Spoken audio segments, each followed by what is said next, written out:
ku Sheraton Kampala Hotel Gardens enaku z'omwezi 23 February mu show gy'atumye Melodies of Love. Tugenda kubeera mu vibe za mukwano agenda kuyimba paka lwe munaawulira obubi. Alibadi shillings emitwalo 10, VIP emitwalo 15, emmeeza ya milioni 3. E Masaka ali ku Maria Flong enaku z'omwezi 25 February shillings emitwalo 2, VIP emitwalo 5. Booking nga bukyali teri kuwoza saategeera kuba noti 7 emu 75 ofuna tiketi yo bimamito ne bipapito ino show ye yaffe mulete ebyana ebiwoza for the next power ebiwoza ngonze the gorgeous pretty lovely charming baby mama Rema live in concert Sheraton Kampala Hotel Gardens nga 23 February hakutosibwako Good Color Solutions DSPA Fire Systems Banyabo Foundations Sheraton Kampala Hotel Gardens Acton Diagnostics nebitegekebwa West Records. Nga 14 February 2024 ku Hotel Africana mu Nile Hall Valentine eno the King of Lovers Rock Little Boss akuleetedde a Valentine Love Ballad nga twogera lulaavu lwokka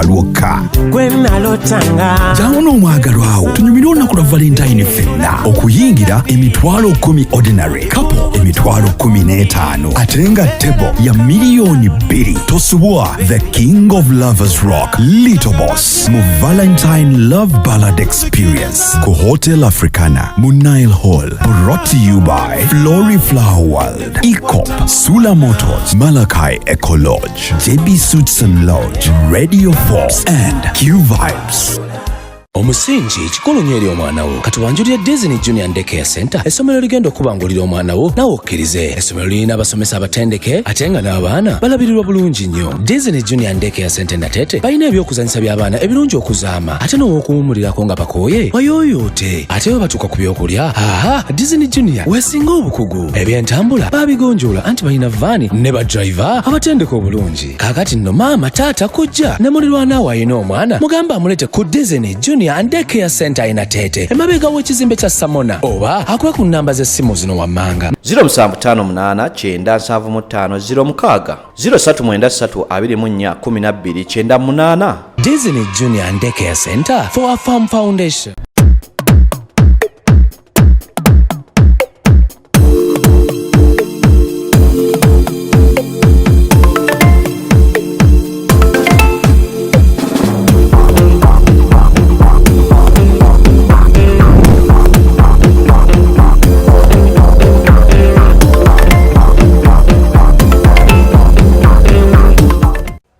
Yes, please.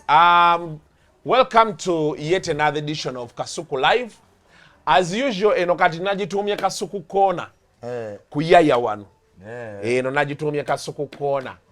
Buli lwojja wano obagamba njagala tuula mu Kasuku Corner. Mu Kasuku Corner. Ebimuli webiri. Tula green yakuli mabega. Netaweri. Walonze bulungi Kasuku Corner. Nageze no for the first time ogiraba nali manyi oba muli mu kifo ki. Because the background is really good. Wasoko tula ku interview wano. Nendo woza. Maliko ne Jenkins, maliko basatu. So the background, I thought you went to another place. Tuli wano. Kumbe tuli wano ku Yaya. Yaya extra residence. So Lyocha Junior. Jendi banendi bulungi, sina mutawana health wise. Wekubye saati. Kasuku nafuna omukyala akedde giisa nafunamu ku busente obutonotono so we should dress well. Twali bubi. There is a time when we used to move on borders. Yes. We thank God. Ng'okuba ebikalu ebyo ebiseera kati tokyakuba bikalu. Essaati oyambala zikutuukira ddala wano. Olaba buli stage ekuwa ekyokukola. Ebikalu by'obwavu. Omwavu, you have to look smart to attract people who have money. But now you find a man like me, I sit in an office. Nemala nenkola ebintu byange for 2 hours, I get up, nenenye motoka yange, nanesti, nentuuka ewange. There is no reason why I should talk to please you now. Sente bwe ziba zezijjeewo, oyina by'okyusa, naye oba okyazinoonya. Kasuka twali omuntu akwera nga Junior nina mwaka kadde nemuga siva waka akote kanzija waka yongeramu. So those are dynamics Kasuku of life. Maxwell's laws of hierarchy. Yeah. That when you have things, you change. Your behavior changes. Your perception changes how you look at life. Era baali batusomesa eyo Maslow's law of hierarchy. Ne batugaa kati abasajja abo abali ku satisfaction stage be beetaaga okubeera balooya bapulezidenti kale bisinga bungi baba babiina kati omusajja yaŋŋamba nanga kati olaba abasajja nga bawava munno be balina okuba bameeya b'e Kampala kuba kati wava munno buli kimu akiyina kati ye obulamu bwe ayagala abeerewo nga wali organized ogwo omwala guyitewo so oli ajja okugamba nti tugenda kuwaayo ssente beziti tuzimbewo sente wava muno n'omuwabbika kati ffe ekizibu mu Uganda illiterate abasiru n'abataasoma kati be bali ataawo waha butereevu ekizibu kye tulina wano mu Uganda ku point ya satisfaction woolina okuba nti nawe a person is very productive because in human psychology omuntu waba takyeraliikirira kyanaalya takyeraliikirira wanaasula alowooza nnyo ebintu ebiri constructive kyobulanga mu mawanga agaakula abantu babafunamu wotunuulira gundi zonna ezikoleddwa innovations myaka mikuluko baali bantu nga bamaze okukulako bapanze ensi egaanye bafuna failures they kept going kati ffe wano we have younger people who have money they are illiterate tebyasoma their background is alarming kati be bali awo be batulowooleza tegeera awo ka omuntu nojja n'omusomera project okuga nti owange ekintu kino bw'ovaaga awo omubbi mufere because your reasoning is very upgraded anti babeerawo tulina abantu abamu kyenazudde we have people era ensonga ki luli nakugamba sikyatuula mu meeting za project kati ntuula wansi nenninda ne bampita tulina abantu omutwalira idi oli nga background ye eraga yakulira eyo Masaka mu kyalo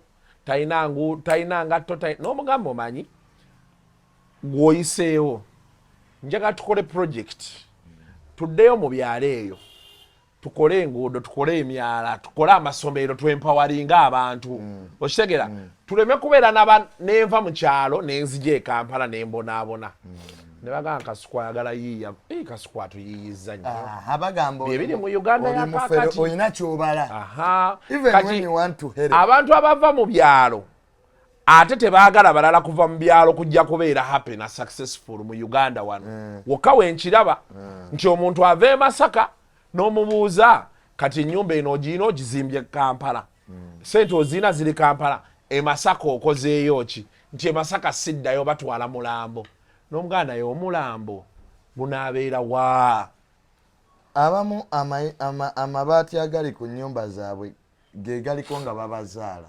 butereevu the day you were born olina emyaka 3 naye amabaati agali ku nnyumba yammwe nayo gegalina so development wetuba tugirowooza but even before we blame people because culture erina ebintu bingi nnyo ebigishaping our system government nayo kyeyagala kibe bwekityo yeah our system government nayo bwekityo bwekyagala anyway abantu balina okubeera bwe batyo abazibe tewali ayinamu liiso limu libadirectinga kubanga bw'osoma all books of power poverty and psychological thinking nti abantu olina obbabeeza mu church balowooza ebizibu ebiriwo sitaani yabireeta but they have never met Satan anyway how can you owala n'otya omuntu gw'otalabangako ne gw'okwatidde mu looja agamba sitaani ate ne bagaa nti Yesu Kristo yafa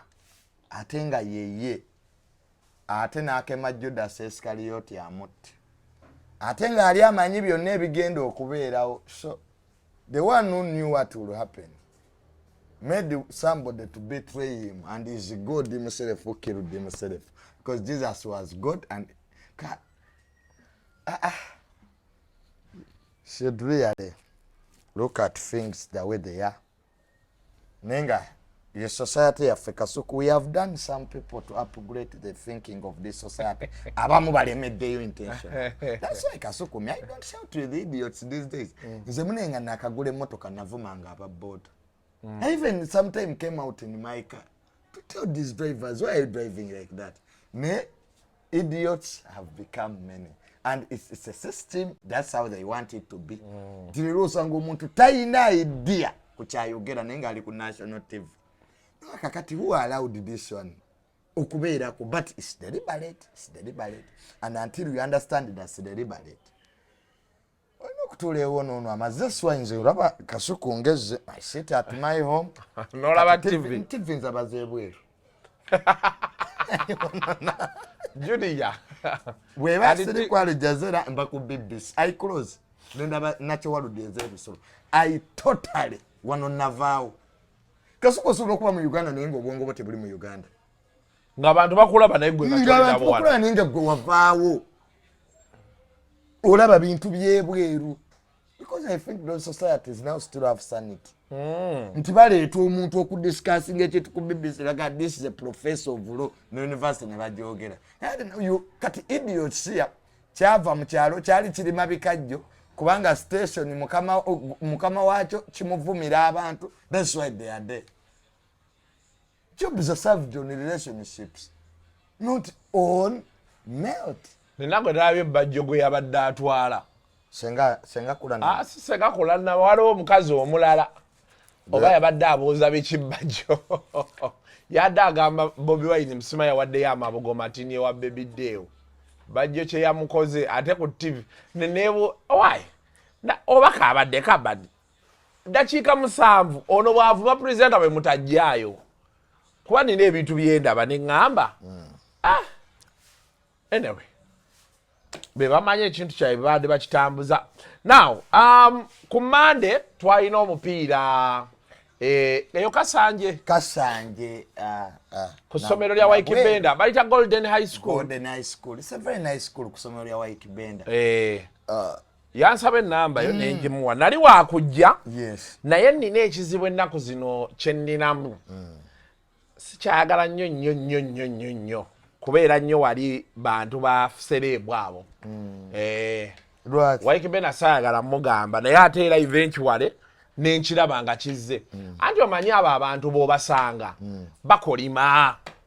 Okitegeera nze buli lwensanga abayimbi oba bano ba socialite akuzza ku bbali Kasuku wamma olaba ate n'atandika okunyumiza ate ekyakuleese okitegeera Kasuku kati Kasuku jangu nakula lulingo oyogera ku copyright n'omugamba boss kati ate nzize ku birala okitegeera ekyo kinaaba kyalulala ate convenient place era kyekyangu bannemuzi press conference oba okitegeera ogenda gwe kenyini ofuuka press conference. Oli ako hijacking omuyimbi akuyita ku press conference n'ako hijacking n'agamba jangu ontuulireko wano maaso oba ombeerere MC nga si kyewajjiddeko n'atakusasula.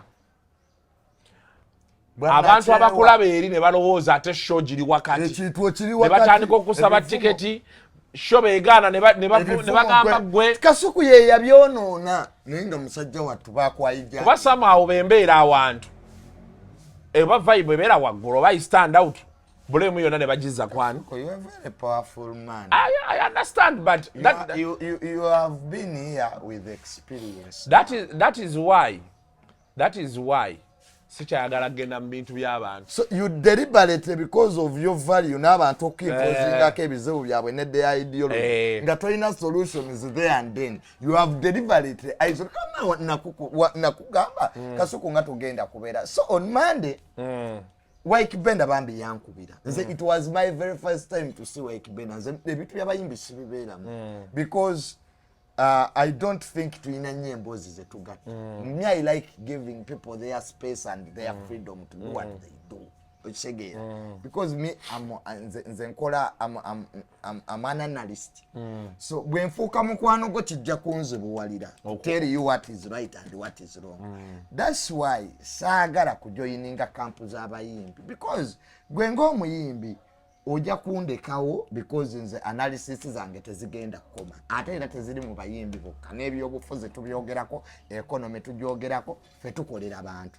So Waikibenda nga mpita nga maintain essomero lyo Golden High School kye nasooka okwebuuza mu mutwe gwange nze sirabangako muyimbi ampita mu kintu kirimu magezi ndo Waikibenda kye yampitamu era bwe yamala okunkubira ne ngamba muyimbi kyono asazeewo okukola essomero kubanga these illiterates abamu tebasoma because era tebasoma that's a fact they don't have ideas sense by ideas nze nayinako abayimbi nga bampita mu bamalaya ayina bamalaya bangi tugende mu lodge mu bbaala bakugulireyo ki so I said now this young man Waikibenda I don't even know him personally so get anko naye nenga mulaba man waba ine somero lwaki sigenda Kasuku I had things I was supposed to do nali ku laptop yange wankubira there is land je twaliko erwengo so we were finalizing a report that has to go to the Minister of Presidency nenga this is a school munene nyenda bwentukayo Waikibenda yatuwero kaminga nasanga una abantu abalala bangi kati ze kizibu kyenina amushayi kyobulaze abantu sibabuuza ngamba tunulidde maaso socialization into people embeerera nayo nyangu nnyo because abantu Kasuku bw'okwata akatebeko nodda wali wabbali balowooza obeeragirako so I managed to socialize with them abamu baali baatama n'okuntama personally naye I swallowed let me breathe after all we are opening a school so twetulina muno okusamba omupiira gutandika Gravity Waikibenda yasooka n'ambooza olina obuzibu ne Gravity ng'alinganga nti baali bayogeddeko ne Gravity ng'amubuulira abagenda obbeerawo but I think Gravity told him a lot of things about me nti oyo yakola bwati biki so Kasuku Gravity ajja Gravity tuli mu dressing room twambala because obudde bwali bugenze twali tulinda Gravity n'ali yenye omupiira gutandike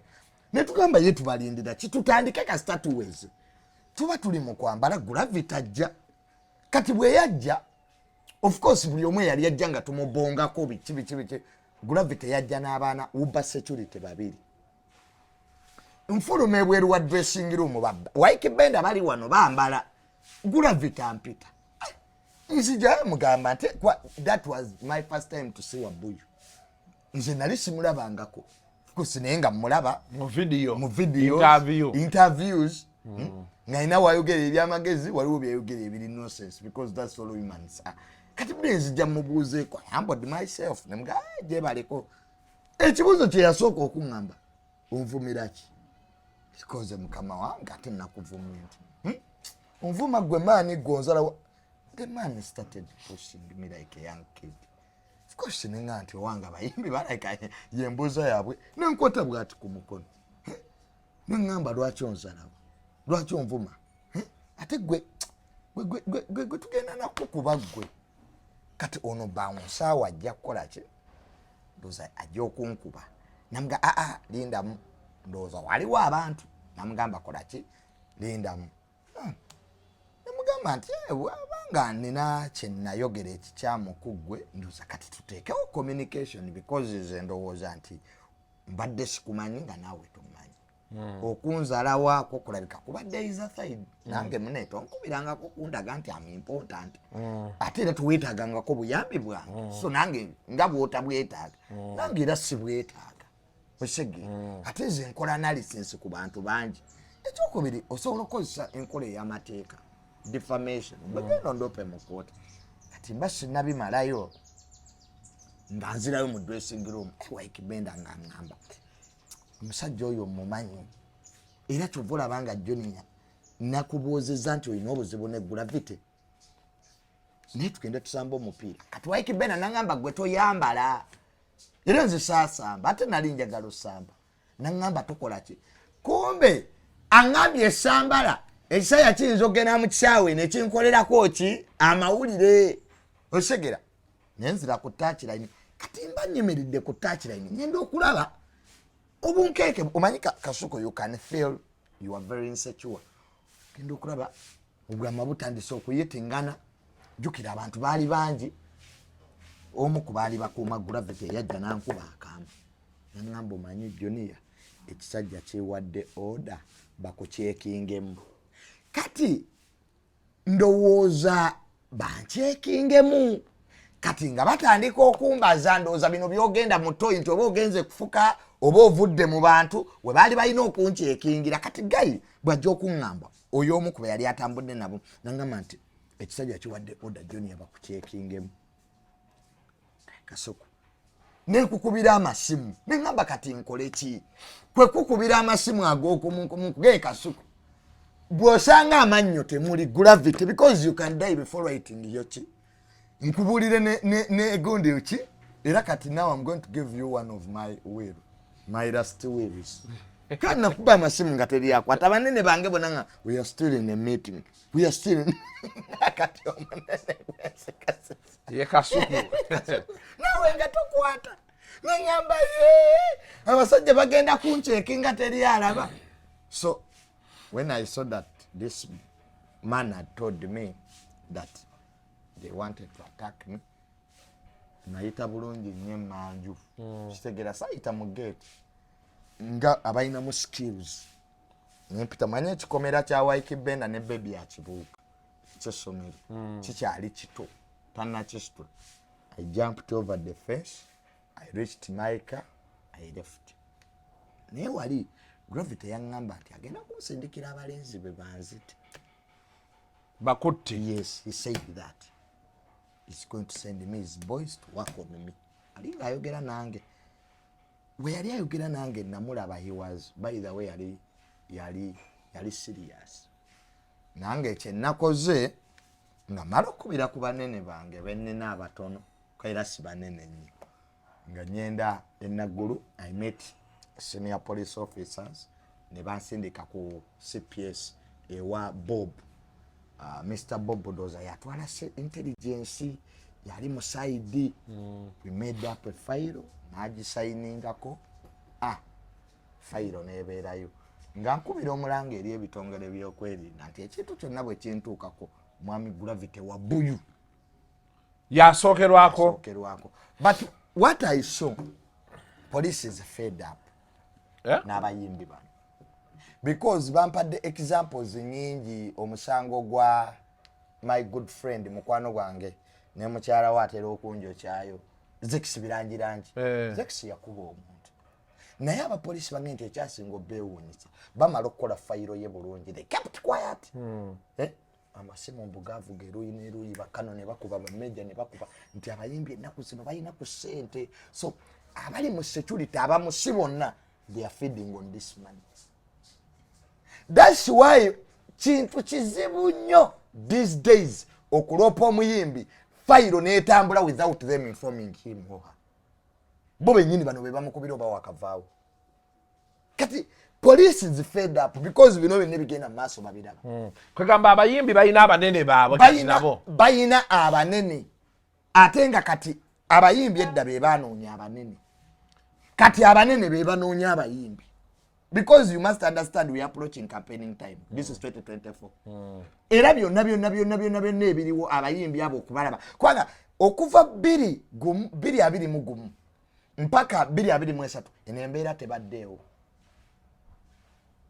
Gangi zezo zoolaba ze batandise okukola waliwo abanene abaagala kibeere ki. Because they do believe that their intellectualism ghetto mbukati akalulu kagenda kubeera ka ghetto. They are mobilizing ghetto against ghetto, using criminals, using illiterates to fight what they think is a threat. But in so doing, by empowering abantu abali unpredictable. Kasuku kyebagala okukola kiyinza okuba kirungi because bwe bamanyi ghetto. I don't know even because ghetto is a mentality. Kakati bano boolaba abakola effujjo bano ba Gravity ekimukozesa effujjo ennaku zino ayina abanene. Era kyovulabanga mu bivulu kati yayimba ne wa president yayogeddera bagenda mu billioni emu we bati bannagimu bagenda jimu wa Gravity. Bagenda jimuwa bino waliwo omunene mu State House yabiŋŋambye naŋŋamba nti effujjo balinamu ku ssente kati. Nalabye kati yagambye kati kituzaayo wali wakyabadde aleekaana ennaku zino. Gravity abadde tasobola kuleekaana nga tewali kimuleekaanya. embwa okuleekana wabeerawo ennyama. Why do you think abayimbi abasinga obungi tebaleekanye this time around? Why do you think it's Alien, it's Gravity, it's Fiki Gaza, it's... You must now understand. Nti layini y'abaana bali that's the group now they want. Alien tali mbaleekana. Do you believe that Alien skin yeta kubye ku bantu? Group yete kuba bantu? A bit fair. I don't know. Nadiyo, I've heard the rumors, but I cannot say I've seen or I know. Do you believe that Alien skin group yete kubye ku bantu? Wano abantu baba kasukira obucupa ali babali bakasuka obucupa. Group ya Alien skin yayingira nekuba abantu. It didn't happen or it happened. It happened. Mube bakuba bonna bali bakasuka obucupa. You see, when we are debating about a problem, we should be as clear and fair as possible. That was wrong. Because bw'ogamba nti abantu bakuba obucupa okitegera, next time ebyokwerinda birina okumakinga sure nti omuyimbi ng'ali ene skin ow'amaanyi waba alinya ku stage, the situation is secure. Tusobola n'okugamba nti tugobye obucupa mu concerts. Bw'ogenda okulaba ekisaawe omupiira mu Ebungereza tewaliwo bintu bye bagaana mu kisaawe. Era amacupa tebagakkirizaayo. Thank you so much. Kwakati nze nali ku Old Trafford tebakkirizayo macupa. Era kyova olaba nga nkikubuuza kuba gwe watuukayo. Tell world class stadiums ebyo bimbuuza mbitegeera. Tewaliwo bye bakola ki? Tebabikkiriza. Kakati bano ba ku Old Trafford yes. gye nali. Sawe kya Mani. Na bano ba Alien skin, they have done mistakes. And those mistakes are documented. Byonna biri crystal clear because we know them. Bijja ku police, the conversation I had with them. They want to act, they want to do what's right, but waliwo abanene. You see, that's our man. Yes. Our man. So kati omusajja bagenda muwaaka wombi. Gravity bagenda muwa sente. Bino byonna byolaba. Kati ekyakubamu Gravity kyobula yakitereezeza kugenda ku ttaka lya Bobi Wine. That was wrong era bonna bamunenya. Kati bwenvaawo nenyenda okulaba Eddie Kenzo president because waliwo omunene yasindiseewo Eddie Kenzo. Nangamba genda oyogereko ne Eddie Kenzo president waabwe. I can authoritatively tell you most of the musicians were not happy with Gravity ogenda ku ttaka lya Bobi Wine. Because nabo bennyini kibateeka mu katu. Ne Bobi Wine ayinza okusindika abantu bagende ku ttaka lya Eddie Kenzo bazimbeko eddwaliro. Kenzo bwe yagambye. Anti nze nkubuulira bye najje munda. Kenzo wamulabye? Nalabye Eddie Kenzo jo. We talked for 2 hours. Ne manya where the problem is. Face to face? Yes. He told me a lot of things. Era na promising anti ekya Gravity kiwedde because there is a big person who sent me there ku Serene Hotel. Nambuulira ebintu. Omanyi nti billion 7 zirabika zajja. They have money these days. Era ye Eddie yangenza as long as I'm in a good life. Money, we have territories. Mbera wano neewugira I sleep here, I'm in a good life. Amagye gankuuma, what else Mirudi do I want? Nga tekiriyo. What else do I want? Swimming pool eri wali atudde asazeeko yinza ogamba esikoba. Wamusanze ku swimming pool? Yes. Ng'apoye? Apoye. Emmotoka nga nnya ziri wali. Ezize? Essimu ayinanga 7. Hey! Obulamu bwateriira abayimbi kyekyo kye baagala nga magye gamukuuma era babadde bagenda kunkebera ne banno. I'm only checked when I'm going to see government officers. Atayina kifo mu government you can't check as who. Ankoroni okiwulidde gye tulaga olabayo. Omusirikale yazze ne mugayo, you are not going to check. I'm only checked when I'm going to see a senior government officer. Senior. Kakati bwe naba nyeze what these musicians nga nabo bankebera. Can't run a country like. So waliwo munene yakusindise wa president waabwe. Akasente kajjadda. Akasente weekali. Kasuku abayimbi ne woraba kati batukuba. Ne woraba kati beewaga. Bye baali banoonya batandise okubifuna. And mu system etasobola kati kuba checkinga bulungi. Because even our system we don't know who is who. Oyina government ya General Muhoozi the son. Nayo weri ya amani. Police ekola report bone bagigana. Nti afe byabujingo fe yafe yeno mwe mwanonyereza buchamu. Nenga abyogera tayina wadde baluwa y'omujiji. Nenga akutera ko ali MK movement chairman. Simanya biti. Kati weri protected. Nze bwe mala okuyisa mu bebeku we mala okuvuma we nategera anti government ya MK nayo ya maanyi bulala. Omusajja yankubira simu mu MK project nga we have forgiven you because it's you are part of us. Ndabalopye daba bebeku. They reported me. Era Kasuku they didn't act on me because I'm part of them. Mbwatelu mabana bayi. They said the man was annoyed. Kakati eyo weri webali nabo bakoze territory tuli mu territory bino byonna byola bakasuku. These are territories. Go Uganda bwotangira basibweri. People have positioned themselves systematically. Kakati bova kuyomwana tuyine ya President 7 ya tata. Abo bo bali mu kusoberwa. Because they don't know whether he's coming back or the sun is coming. They are there in total confusion. Because President Museveni agenda masaka mutegere jinja. Kakati bosanga Kabanda, do you watch Kabanda Antiazo? Huh? Kabanda Antiazo, that MP. Omulaba front line. Yaga into Cecily or Gwalo yavuma Jenemuke. No yabadda itamu speaker tayebwa. Atamulabi. Kabanda ayina ebintu byayogeranga bya deep state. Nagati Jenemuke kwali ku ballot. Kati bano ba Kabanda bye boogera biyinza okuba bitufu. Naye ate abali mu mainstream government tebabimanyi. Akasajja wakawulidde. Tuli mu kasajja wakawulidde. We are in total confusion.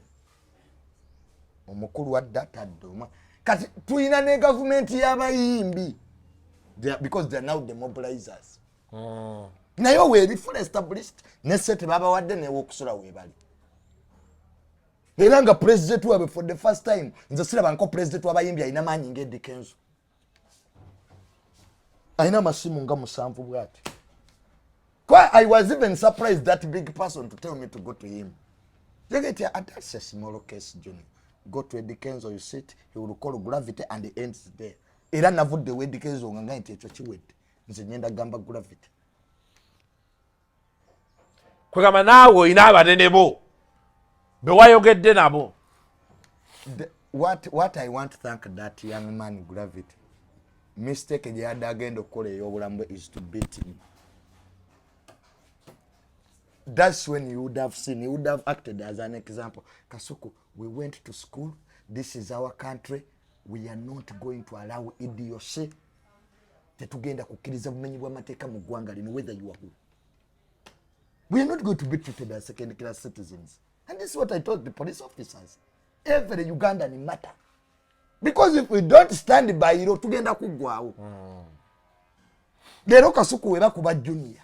Enkya ne bakuba omuntu. Luli ne bakuba omuntu. At the end of the day, cycle ya violence bwetandika tekoma batupaaka baafa. We can pray on any other thing. Human life and human property should be protected at all costs. This is what I want musicians to understand. Sibe basosa ate sibe basembi. We have given them their space. Bagende wa President Museveni baberet them become rich. So we are poor. But we are poor in our own world. We have struggled. Kasuku oyinza okubeera nga gwe tufunanga kuseteza government, but everything you have struggled n'opanga kino. Let people give you respect in your domain.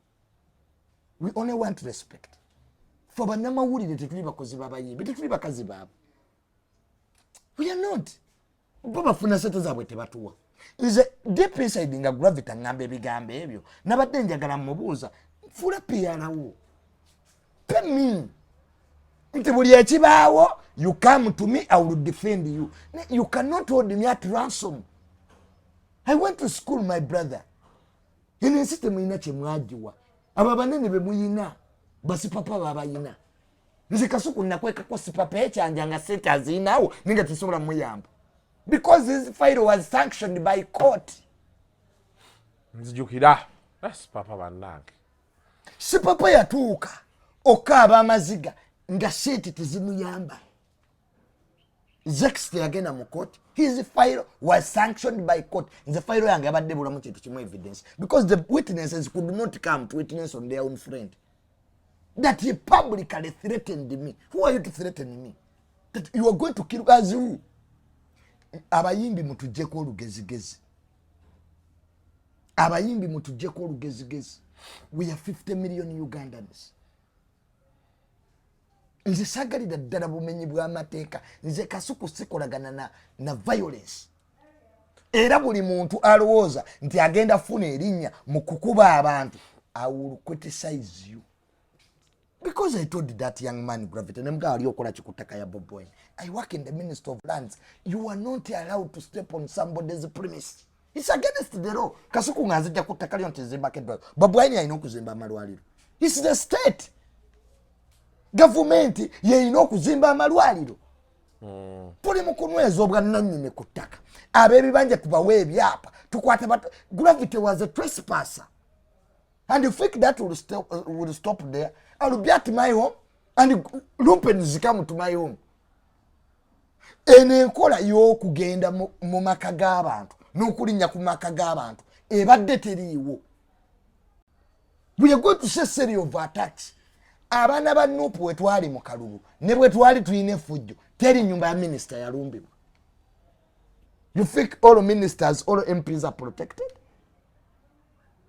This young man Gravity kyeyabadde ayagala okutandika tekikoma ku Bob Wine tine faamu ya president lwakitula bajja giteekako eddwaliro.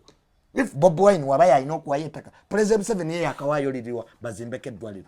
Alina faamu elwakitula, alina faamu engoma, alina faamu egomba. Because there is a difference between President 7 and the president, and President 7 Waike Museveni nebyayina ne person. So as an intellectual, I couldn't let that young man Gravity to go away with what he is starting. Olunaku lumu, ready paper yakubako ebyobugagga by'abeesiti. Abali mu government bakuba amasimu mu ready paper ne baga story yo mujejeyo. Besigye ate ye byagenda okutwogerako bye tulina ebyo bitono. Mwaga ayina ki ebyo bitono. Kati gwokubi ono ayina akamyu. Ate abayina ente. You get what I'm saying? So, Bob Wine tazimba malwaliro. Article 99 of the Constitution yegamba, the president protects the well-being of Ugandans. Junior, ojeyo article. Yes, it's Article 99. Umanye bayimbi tebasoma. And when we come in to guide them, we are not guiding these illiterates. We are guiding society. Kasuku eggwanga litudde kufe.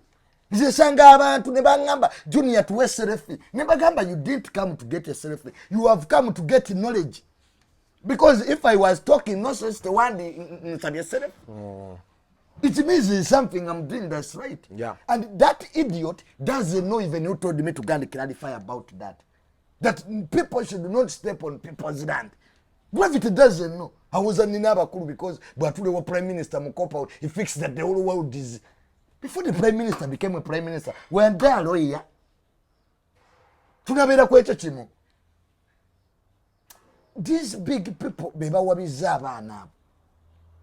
Being in years, Nagana Mwemuke project, I only get instruction from General Moz. Not everybody. bana bali ababbi abatunzi bw'ennyanja bajje batubulira ebyokukola. You did go to school because kati beewadde ebifumbu buli omu akubira no I support Mo's on principle. You don't pick any call. From who? Tell me from who? Kamanyiro na Kajanja. Kasuku, you studied the middle. How can an idiot? Because he has a position. But by relationship, they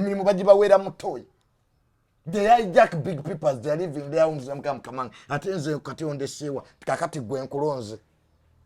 We can't have street appointments. And then when we were on street, not even form, they want to direct us, the directors what to send, what to do. We have a knowledge. This country has been hijacked. Knowledge deficiency. Knowledge mokotonudoness.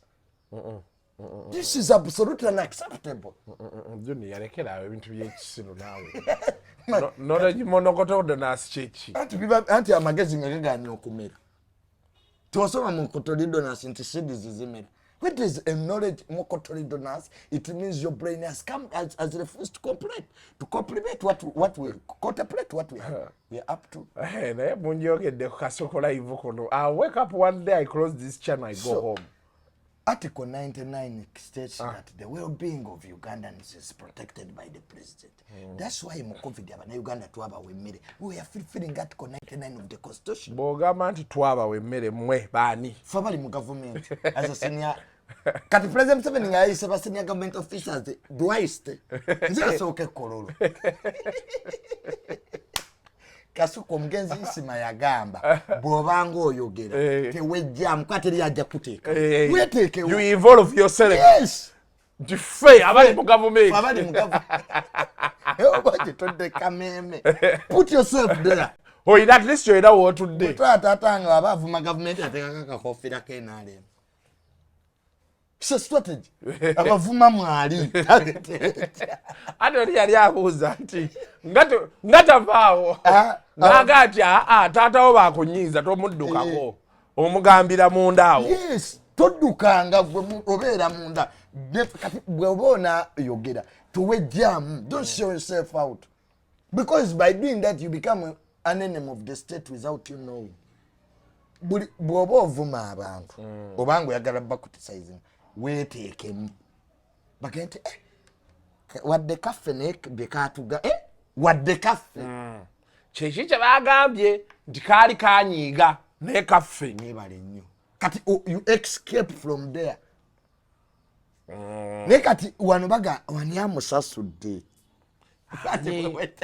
ani akatumye tekatera kujja nga teri akatuma. So much as I don't support Bob Wine, kati Gravity bwalabanga pressure eri emususeeko because one, musicians were not happy, big people were not happy. Kwegenda kati kuliriye kiyalina okukola kyeyasembezaayo. Kati ogambye bamuwadde ssente. Yeah, he's going to get money. How much? 1 billion. For that attack? Ebyo byonna byakola sente kuba balimba president tebakyayimba bweru. Their concerts are cancelled. They are not getting money. Then his Excellency said, okay. I think I need to go with the Navy Vulu about Davi. So, the issue with the musician is now money.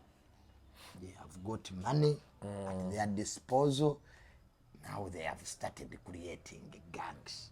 A gari. Kasuku bwatwogerako, Junior bwatwogerako, Frank Antambi bwatwogerako, tujja basanga tuba. Naye Frank yendowooza Gravity amuteresenga bijanjaalo. Kuba gye yamukubamu wiiki eyo ewedde buli we yafuna omukisa. Era Ntambi TZ weetegeke. Naye omuntu tayinza kukola bya kisiru. Kasuku abantu abo bamala okukola ebyekisiru ne basuubira kikati amateeka yege yamenya Gravity ogenda ku ttaka lya Bob Wine go gaali ameka. And let us speak Bob Wine si muntu. Ebizibu ebiri mu Uganda Bob Wine tabiriimu Kasuku. We have corruption, we have land grabbing. People bateke byapa ku byapa. Is that Bob Wine? The whole world is now unsecure. Red Sea Zigale. There is closure of the Red Sea commodities. Do these lumpeners know that? Who want them to be supported here? we tujja wano tuwogera bintu biri intellectual. America ya striking ze Iran ne Syria. They think that does ebyo bikomeyo. The whole world is unsafe now.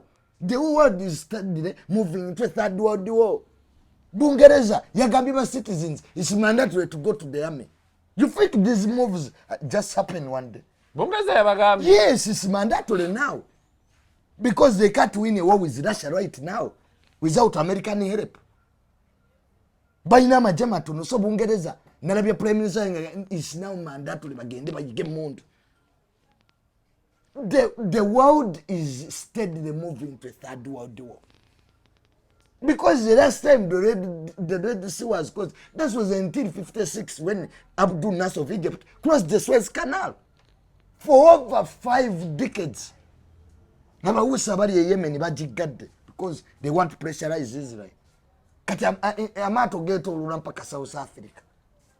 But in South Africa nayo etegedde nti now we baba diverting okukola alende South Africa wagira Palestine. Ati iteyagala bakosa space yayo. Amato tegajja kuyita South Africa. Kubangamba abasajja ba is it Yemen? Abandi bakalo sikawo kebo ya internet. Wanse intermazi. Intermazi. Nga bagamba bagala Jessica. Communication. Nayo manyensi chenebe guddeko. Ati akati America tovola banga America is striking now. Yakakube 49 bata bajasi ba America basatu. Mu base ya weriye Jordan. By the naga now Iran has crossed the red line because bana bawusa abali ye Yemen, aba Hezbollah abali ye Lebanon, bana abali ye Iraq. Bona America yegamba the Iran proxies. So if the Middle East is not stable, the economy of Uganda will also not be stable. But when you banabali bobukola, these useless musicians, they don't know that when we are here, we are talking about policy. How can you hijack knowledge because you are Ganoxon that you will not be talked about? Who are you? When the president fought for this country, you did deserve it. Today we are able to criticize judges. In law. If you think we have gone against the law, go to court. I can authoritatively tell you, nobody has monopoly over violence. We are very few, we are small, we are weak, we shall strike. Police. If the state cannot protect us, let us protect ourselves, Kasuku. Are we going to be like women? No. Our no should be a no. This business of victimizing us because you have a name, Chameleon babaddewo nze Chameleon tambogoliranga nako. The last time I met Chameleon twali ku papas. I've criticized Bebe Kulu najja ne ku graduation yange. I was an advisor of Bob Wine, an advisor for 2 years. Natule magere na atula wali na nima nti Americans are coming. Namuka principal tele mu America. Junior ile was yejisiru ya rabbi. Forget about the regular parties. Tulina okunywa paka kuwulira bubi. Forget about that common musical vibe. Kuba vibe ezimalayo.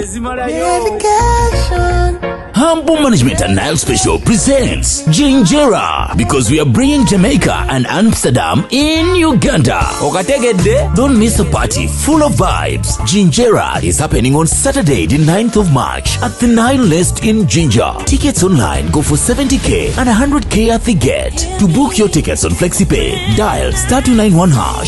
Select tickets, type Ginjera and follow the prompts. Ginjera, our era, our way, our party. Brought to you by FlexiPay, Energy Radio, Notifier, Spark TV, NTV, and Nile Special. Not for sale to persons under the age of 18. Please drink responsibly.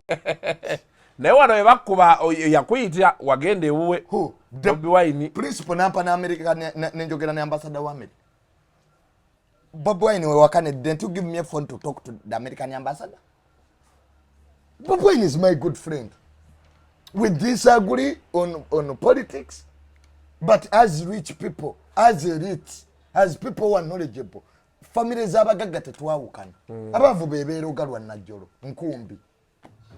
Now, if Bobi Wine has land, I have land. We can have a discussion not on politics, but as landlords. Mweka suku fubanga nyola benti bokwatagana na owe nechi kugatta. Nika ya batu tosola kuangala na mikwano ngekibagatta mwenge. Ebbala we liriggala oba amalaya. Ffe kitugatta ne ba Bob Wine we are elite. I don't know whether this room page even know the word elite. Elitism means we have therapy.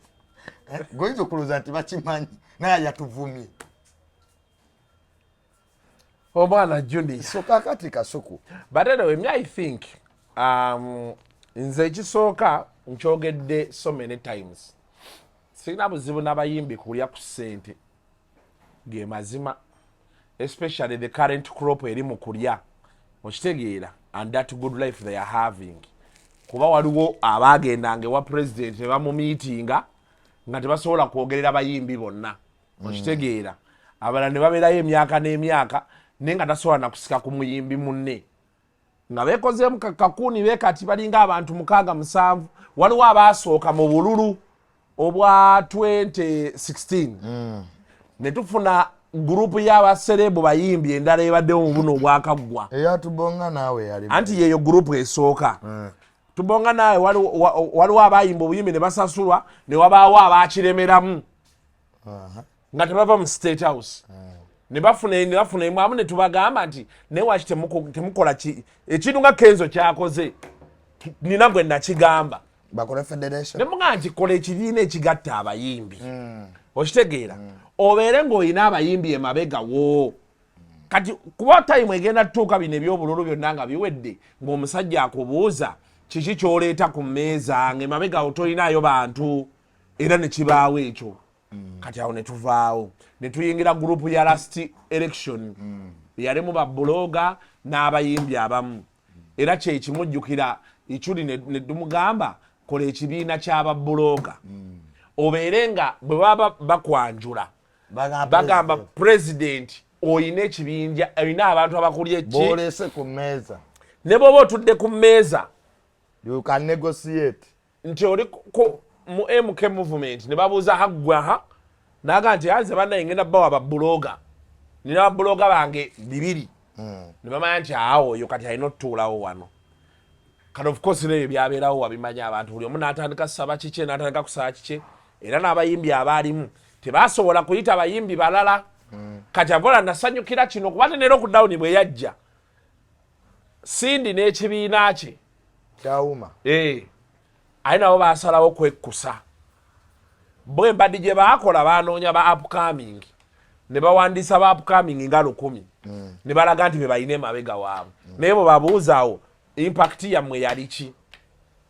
N'emmere gye baagaba waliyo abayimbi abataagifuna. Kati kino ekibiina bwe kyajja nze nekisanyukirako. Yes, ekisooka nze sente ze bagenda ow'abayimbi sizinaako buzibu. Billion 17. Lwaki? Kuba waliyo sekita endala era ezinunuddwa. Okitegeera, abalimi baweereddwa ssente, ab'ebyemizannyo, aba bizinensi. Actually mu budget bagamba Uganda Development Bank yali egenda kuwa abantu ssente. Abayimbi bokka be bata earmarkingira we bakola ki, we baliira. Okitegedde? Ne baba sawo babongeza nabo. Simaye babongeza ate nabo simaye bafuna relief package kuba basomesa abanadini babawa bafuna ssente. Wano tewali atafunye ssente, omuntu abadde tannafuna ku ssente ya gavumenti muyimbi na wa mawulire. Muyimbi na wa mawulire, era naffe tulina ebibiina by'abayimbi nga eby'abamawulire nga mutwalo. Nebayiza wati kati abamawulire mulwanirira nnyo abayimbi baterere ebyemmwe lwaki zino kuzina ezazze. Waliwo aba Entertainment Journalists Association of Uganda bangambye balina okufunako. Kati ow'amawulire yatannafuna mu gavumenti eno n'omuyimbi, kubanga ow'amawulire bamuyisanga muyimbi. Omanyi lwaki? Buli munene ali mu gavumenti yeekwata munnamawulire we. Kati tetukyalina association yetugatta. Wujja yaliwo naye wujja yagwa. Weeri mu face naye munda gye bali abali ensente. Buli mukulu alina amukolera ebintu bye. Kati tewaliwo nsonga lwaki muba muyina okwegatta mukole, because everybody is era omuntu anaavaayo n'agatta ab'amawulire n'akola ekyo ng'ekyo kyolaba ekyo Kenzo kye yakoze n'akuŋŋaanya abo abayimbi be baayina. Omuntu anaavaayo n'akwata ab'amawulire n'abakuŋŋaanya bw'atyo agenda kufunamu. Kati ne oba anaaba wa Nuupu oba anaaba wa DP oba anaaba waaki yajja okufunamu. I have been ekibuuzo kino nkibuuzizza abantu bangi. Era bwe nabadde nsinkanye mukulu wange Eddie Kenzo namubuuzizza lwaki abayimbi n'ab'amawulire emirimu gy'olowooza nti giri very professional kale gireeta ssente mu ggwanga because amawulire gaforginga perception. Napoleon bamugamba nti okufuga ensi erimu amagye n'okufuga erimu amawulire yagamba nfuga erimu ki amawulire. Naye lwaki ab'amawulire n'abayimbi you don't come on board together? Lwaki waliwo lwaki waliwo obutagaza lwaki waliwo okulwanagana? I don't know what brought that. Kubanga twandiga nti abayimbi tebaasoma nnyo nati mu ab'amawulire musomyi naye anti ekyaleeta ebyo liberalization of media kyekimu n'abayimbi kasita ba opening a space then ne regulation nekendeera okitegedde because I want to believe that at the time when around 96 awo ebintu bingi bitandika okukyuka president ndowooza yasalawo of course nga the globe was changing n'asalawo nagamba mubaleke okitegeera kati ebintu ebimu ebyali biregulating nga boolaba Uganda Journalists Union Media Council okitegeera ne bigenda nga gyebiri on paper ebirala bisobola okuba nga ne offices bayina n'ebyagenda bitandika okuba nga birwendaringibwa useless. Kati ojja laba nti ku by'amawulire UCC yatwala obuyinza obusinga because it deals with communication.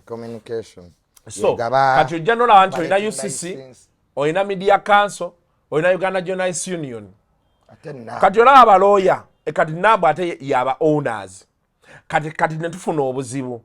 Gavumenti mu lockdown be yali eyagala okwogera n'ab'amawulire yayita mu nabo owners be baakuba ab'amawulire gavumenti yayita mu nabo okitegedde. Kati ow'amawulire waliwo media house emu awo baakuba omuntu yali akyakuba kerere boosi we ng'ali mu nabo babawadde ssente okitegera kyekugamba babawadde ssente kale ne bamugamba kati ojja kulondako ku mulimu baabawa ssente ne bamuwayo miliyoni bazaali 2 ku biwundu bye yali ayina n'amugamba miliyoni zizo 2 kati either salawo omulimu oba naye ng'ate eri ssente ezafuluma zaani mpitirivu kyakivola baategeka omupiira n'ab'amawulire ne batuyita ate bagenda ku dina UPDF be yayita dina batwala bannaabu. Kati in simple terms olingaga nti waliwo okulabika nti ba owners b'amawulire ne ba journalists abakwatibwako tebali ku page tulina ne editors guild so kati ebyo ebibiina byonna tebiharmonizinga kati bebigaana okuharmonizinga omulimu ne gulaakinga professionalism because buli omu alina waayimiridde nti Kasuku singa nkeera ku makya n'envuma omuntu UCC beneebe endeetera ate naabu esobola okugamba nti tudefendinga Kasuku kuba at the time maybe Kasuku asavinga interest ya naabu editors guild neega tugenda yimirira ne Kasuku okitegedde kati UCC yeesanga mu kattu nti eyinza okuba kyekola kyekituufu naye erina ba partners babiri abatakkaanya nayo. Now how do we harmonize? Otegeera natuula mu meeting n'omusajja omu nanga atwawo abasajja ba naabu ssente nimba failing okugamba ku b'amawulire baabwe kuba bo be baalya baayita ate mu ba editor awo mu bagambe beemuti okitegeera bano ne bagaana editor ye n'agamba walidde ffe tukola amawulire fair and balance ne basigala nga kye bakola ebyo ebiseera tugenda mu bululu bagamba nti amawulire gali nnyo ku Nuupu kati go gayitawo gatya nga ba editor baalidde kwawo anti naabu bwalya kati ekyaliwo mu biseera ebyo tojjukira nti waliwo ne ba editor be baali bagobye gavumenti be yawandiika oyo aveeyo lyaveeyo nti gavumenti yayita mu ba owner opposition neyita mu ba editor ne baripota kati ona yaberange wakanga nakubira editor kati editor ye n'agamba nti mukama wange tulina okubeera fair and balanced twazanye NRM bye yakoze ne Nuupu bye yakoze eki kweri ng'ebye NRM obiraba president ali kulaale biki nga bazanya bavudde mu bulango segment esooka okitegeera waliko wano olutalo ssebo gavumenti ng'ekuba emmeeza egamba waki ebintu bya NRM mubireeta story yesembayo tugenda mu byamizannyo abantu bano b'ebintu bino oluusi ne batamanya lutalo lubeereyo munda ona yabeeranga ewenganga ne story yani agita ffe tubadde balanced story ya NRM tugitaddeyo president ng'ayogera president ne bamuwa eddakiika ne bakwata opposition ebyabadde tiyagasi gwe bakubye sibabadde eddakiika nga 8 abasajja ne bagamba basebo ne banyawo kiki ekigenda mu maaso ne bagamba bannaye story yammwe yiino twagitaddeyo kati nze nga tugenda mu bululu obwa bagenda okwewandiisa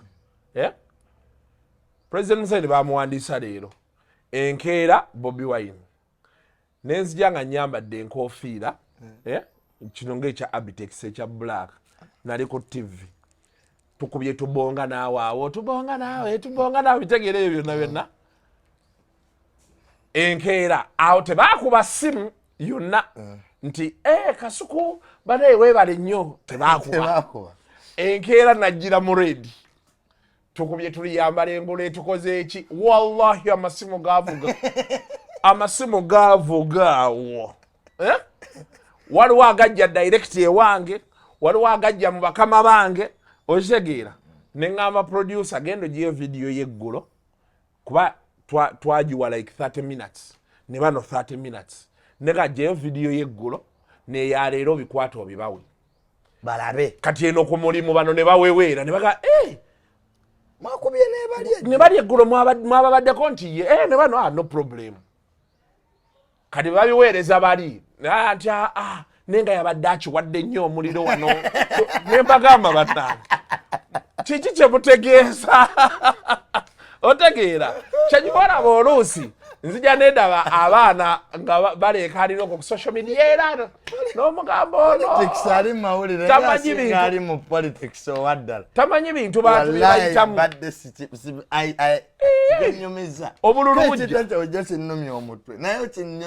era oli namu miitinga yali w'amagye naŋŋamba twawa abasajja ba gundi ssente ne batabaako kye baakola n'abamawulire bapika ba editor kati ate awo ne batandika okunoonya ab'amawulire kati n'ab'amawulire nga tebakyayagala ab'amawulire nga bagamba buli wamawulire gwe wasanganga ng'agamba ate eri campaign trail y'amaanyi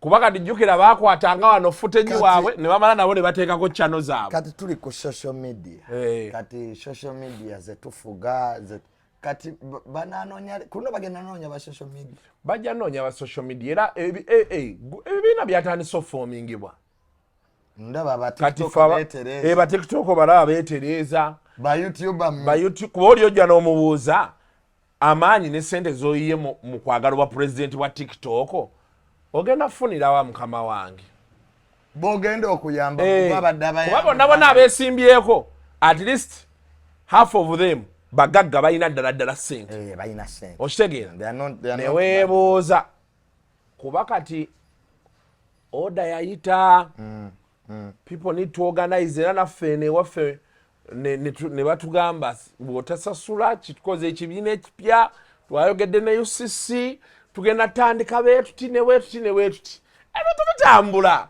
era abaana bagenda lya ssente kati ekikyalemesezza ab'amawulire kyekyo kyenkunnyonnyodde nti tewaliwo harmonization kuviira ddala ku owner kudda ku editor kudda ku wamawulire kati tewagenda kubaawo possibility ab'amawulire bali abali mu mainstream baviiremu awo bano abeetegese TikTok YouTube balabe nti bo batambula ne government mu kalulu kano because right now abantu bali mu kwesetting tebakugambye nti bano bayimbi nabo balabe ennaku zino ab'amawulire kati just gavumenti kyerina okukola erina kubeera ne confusion eri mu mawulire evaawo ffe twali mu kalulu ka Uja mukitegeera nga balina abantu baabwe baagala akalulu kagenda okujja abali mu Uja bakutuukirira ne bagamba Junior gwe twagala kasita abo bakugamba nti gwe ajja ne bekibaki kati oli omusajja yali mu oba yali mu iso yani eno yali gwe bagamba yali kyali wa Sobi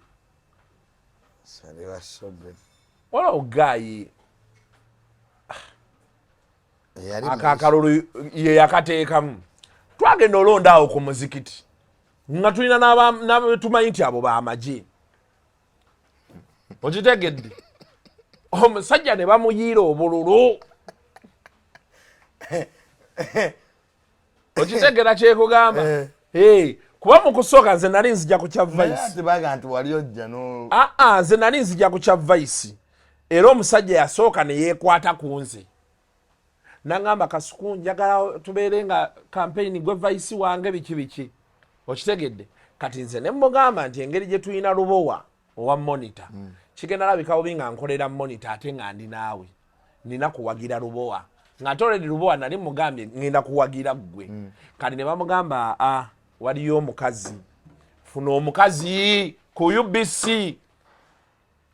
mu kalulu ka Uji omuntu alina UBC yagenda owangula akalulu UBC erina channel nga 50 Sita West bajja ne ID nasanga omukubi w'engatto ne muganda tubeera naawe wali mu kukuba engatto okimye eki mu kalulu Kasuku ssebo nze nkolera sima ya Rediani yeeyo Busoga ya UBC naye ngenda londa ggwe ngamba kale ate naddamu okuleekaana omuntu omutunulira n'omugamba afande nkulaba wa nanga usaid amafande I'm going to vote for you kalulu ka Uja agenda tukuba akalulu wano oba tegera kyegamba so omuntu yenna olaba ekintu kye bakoledde abayimbi mu federation wadde wakyaliwo okusikasika omugwa naye olaba nti at least 90% kati naye n'abamawulire beetaaga okuteekako lwakuba omuntu anaagatta abamawulire ne babuloga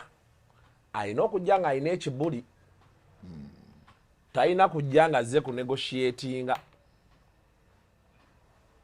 alina okuba nga alina ekibuli so sente mu buyinza byonna neno mu bayimbi waliwo we baakubira obukubizi nti mwegattaawo amaanyi gaffe wegali abalala ne babaga nti bw'oba toweegattewo sirika tugenda kujja naye nga Kenzo okitegeera so ye kibiina kye aze simuyinaako buzibu kati challenge yokka gye balina okukola era nkigamba nnyo abantu bw'osembera kati ngaawo kati balina okutandika omumanya public ate batunuulidde kati oteeka public bw'ogiraba bweri naawe bw'oli n'ofindinga middle ground okitegeera kyeggamba kuba after all this is said and done nga be nagambye eggolo wali nga ndi ne Zubeida tinze mbadde wambirabye tujja labako omuyimbi ng'anoonya omunene ng'omunene taliiwo oba n'abayimbi kati nabo babala nti tufuna akasente kaffe nga tukola ebyaffe nga tetubanoonya kati nze nina kankubuulireko sente za gavumenti ziringa za muyindi tewali yali azigaggawaliddeko nkikugambye ajja kuba exception ajja kuba exception system eno yo si nnungi nnyo naye ye system yokka mu nsi w'osobola okujjayo akantu okujjayo jjayo nkikugambye you get me I've seen so many people who have got but when you ask them after 5 years what did you do kyakibola banze sisobola kunenya Museveni omuntu ng'ayavuwadde nga yabaddeko kumpi ne Museveni kuba Museveni agaba abawa nze siina muntu gwe mmanyi yagenda wa Museveni n'atafuna ne after time addayo nga bwe yali abasinga sente bazirya bubi kawuzifuna omulungi nga tuzina akaidia sente ya Museveni ebeera nga bw'osinkana Katonda obeera ku shuwa Katonda bakugaa nti ogenda wangala emyaka 2 ne bw'osanga owa siriimu olya mulye bakitwe noga ze nkyaliwo siriimu ajja kunnuma naye nkyaliwo so for you have a school of thought that abayimbi balina okubeera they must think about society byeyitamu embeera z'abantu ne after elections bamaze okukozesebwa how are they going to manage that after post election. Thank you very much. Period. Thank you very much. Abantu bonna because and this is something I tell people, when you understand your value but you need to understand the time frame. Kubayimbi bonna abakola mu campaign ne babologa njagala ondeetereyo omwakyala ba Museveni vako bino byolaba mu kamera nti naade ne president abalaba president kati leta yo ogu abaliwo kati bapya genda obuze kusaasira genda obuze kusaasira tewamulaba nga bamugamba nti kusaasiro for you rich oza president yali alimba abamanyi ne bamugamba you shall get an appointment on this date genda oba yagifuna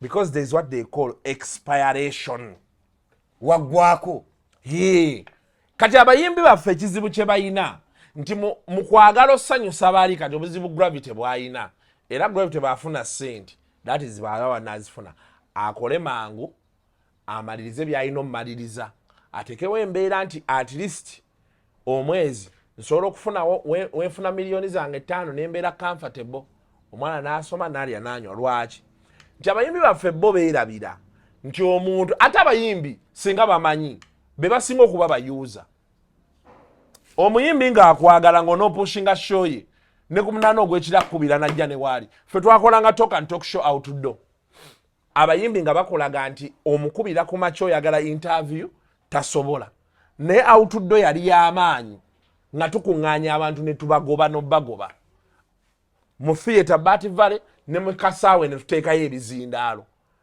abayimbi nga bakeera ogenda ku ssaawa emu ng'atuuse baba bakwagala eyo platform amanyi nti ekola genda ku ya Calvin the entertainer eya Saturday abeera ne live audience bamanyi nti ekola akeerawo kati gwe beerawo nga eyo tekololawo baana akeera however useful you will be to him so nabo bakikola ne bakuwa life spa ekivulu kasita kiggwa ate gwamunoonya toddamu mulaba so for whatever the musicians do gana amaanyi saagala gabawage yes n'abanene be balabyera because agayina expired nkirabyeko I've been there